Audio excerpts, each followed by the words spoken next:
Bonsoir Gaël. Bonsoir Clémentine, bonsoir à tous. Comme chaque lundi soir, on est parti pour 10 minutes de sport 100% local. On va revenir sur tous les résultats de la semaine. Et au programme ce soir, du foot, du badminton, du tennis. Mais on démarre tout de suite avec de l'escalade et une petite déception au championnat de France. Oui, il n'y avait qu'un seul engagé du Génération Rock 52, le club d'escalade de Chaumont. Au championnat de France de bloc jeune, c'était ce week-end dans la Manche. Mathis Lopez, en moins de 16 ans, qui disputait son tout premier championnat de France, s'est classé 51e de la compétition avec 4 petites zones validées sur les 5 voies au total. Le week-end prochain, place aux adultes. Aux France adultes, Flavie Cohaut et Florent Béguinet défendront les couleurs chaumontaises à Anse, dans la région lyonnaise. L'événement du week-end, c'était bien sûr le dénouement du tournoi de tennis Europe de Bar-le-Duc. Victoire française ou pas? Chez les garçons, oui, mais chez les filles, c'est une Biélorusse qui l'a emporté. Plus largement, c'était une très belle 6e édition. On fait un retour sur la semaine de tennis. Regardez.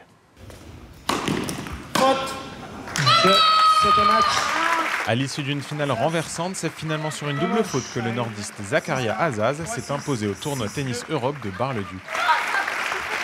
Mes sets, vraiment, j'ai super bien joué. Dans le deuxième, il a été plus agressif que moi. Et dans le troisième, lui, il est un peu moins dedans. Et moi je joue vraiment bien dans le troisième. C'est pas mal pour la confiance, surtout pour les prochains tournois. Franchement, il fallait que je le gagne pour la confiance. Et côté filles, c'est la Biélorusse Sofia Drozdenko, vainqueur en finale de la Française Ada Nouzonon, qui est sacrée.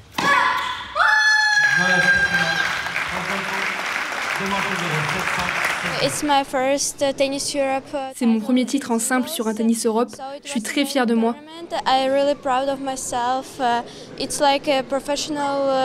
C'est comme un tournoi professionnel, donc c'était vraiment génial et j'ai profité de cette semaine ici.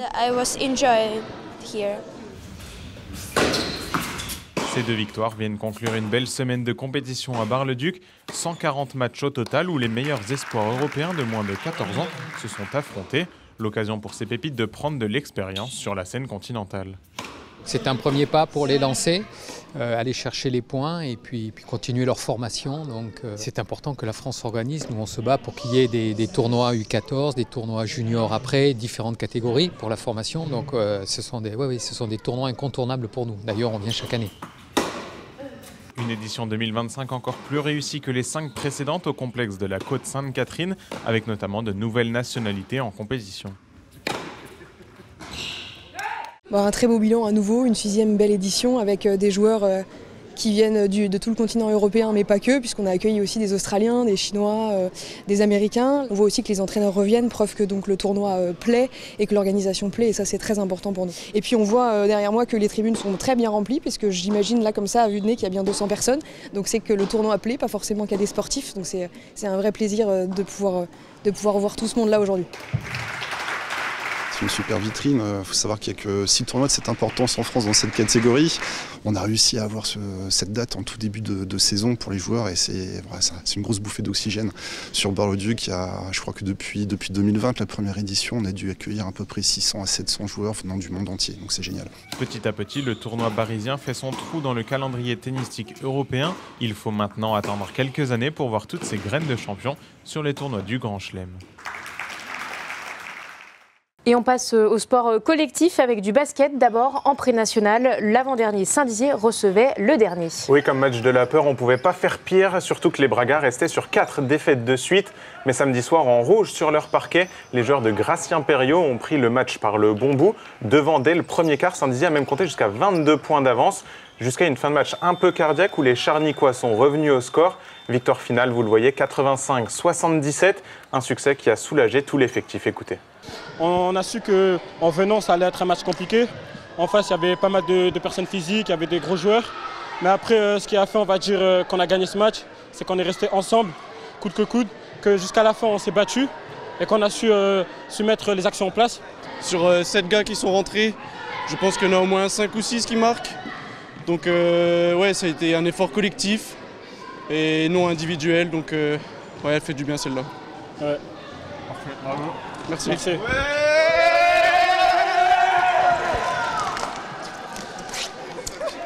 Et dans le même temps, en National 3, la Gauloise de Vitry s'est imposée elle aussi à domicile. C'était face aux Alsaciens de Célestat. Là aussi, une belle bouffée d'oxygène pour les Marnais qui en avaient bien besoin. Oui, ils étaient contents à Saint-Dizier, on l'a vu. Football maintenant, Chaumont recevait Thionville. C'était ce dimanche après-midi. Et là aussi, il a fallu attendre la fin du match pour sceller le résultat. Oui, exactement. 14e journée de Régional 1 ce dimanche à Chaumont, exceptionnellement sur le synthétique de Pierre Flamion. Chaumont face à la réserve de Thionville-Lusitanos. Au match aller, il y avait eu 4 buts partout, alors on s'attendait à voir les filets trembler. Et bien pas du tout, c'était même tout l'inverse. Des occasions, il y en a quand même eu des deux côtés, même un poteau chaumontais à l'heure de jeu, vous l'avez vu.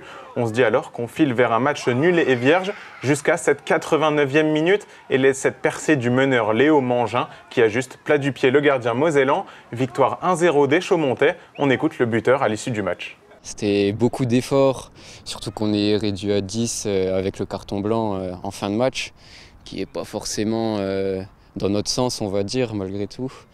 Et ouais, marquer là, ça fait du bien, quoi, parce qu'il y a tous les efforts qui vont avec pendant le match. Et d'être récompensé comme ça fait plaisir, surtout qu'on a beaucoup subi. Et sachant aussi avec les entraînements qu'on fait dans la semaine, sachant que l'éclairage vient seulement de revenir, c'est sûr que ça fait du bien.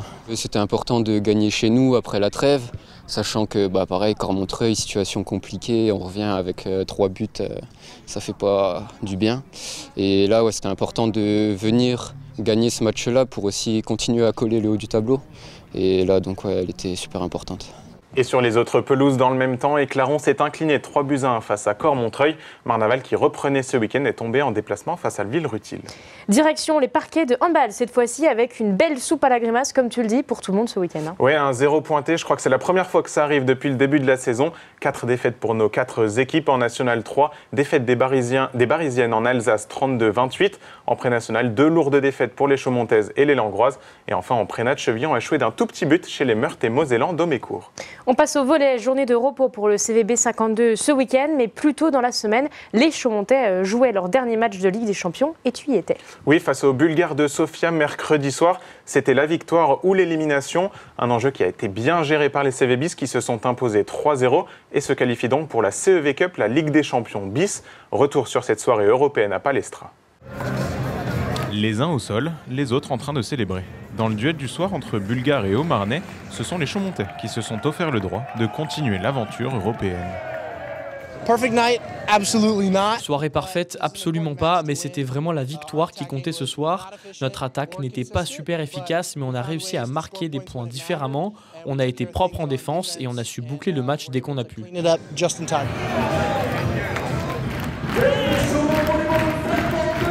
Les visages fermés, les esprits concentrés.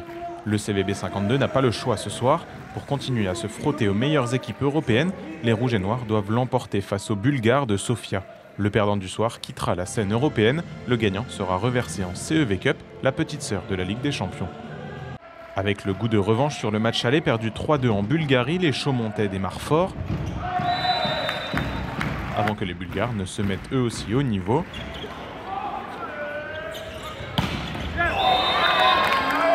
Un premier set accroché, finalement remporté tout juste 27-25 par Chaumont. Les malheurs de Sofia se poursuivent au deuxième set. Loin d'un match parfait, les Chaumontais livrent une prestation sérieuse et appliquée. Un cran au-dessus quand même, le CVB 52 remporte le second set 25-17. Malgré un petit trou d'air au troisième et une balle de 7 sauvée, les Chaumontais finissent le travail sans accroc, 3-7-0.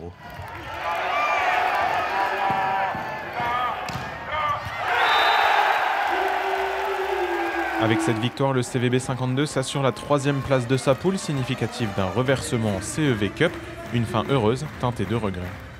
Il y a de la satisfaction d'avoir terminé ces 3 matchs en beauté, donc en Pologne où on aurait pu aller chercher le tie-break, et puis deux victoires 3-0 de suite. Maintenant, bien sûr, beaucoup de regrets parce qu'en ayant fait ces prestations, on aurait pu se dire qu'on aurait pu gagner les matchs d'avant. Donc sentiment un peu mitigé. Maintenant, on continue la Coupe d'Europe en CEV, on va essayer d'aller le plus loin possible. C'était une compétition où on pouvait espérer mieux. On finit ce soir avec une victoire. Et donc pour conclure sur le sujet Champions League, qui est une magnifique compétition, qui a beaucoup de contraintes, beaucoup. Il y a de l'amertume de sortir de la Champions League, mais quelque part un petit côté satisfaisant de se dire on continue en Europe. Donc au revoir la Champions League, bonjour la CEV.